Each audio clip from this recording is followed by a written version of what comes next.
ko, marinig mo lang ang tinig ko. Oo, gagawin ko yun, basta't gagawin mo yun.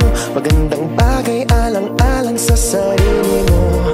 Sa pag-alis sa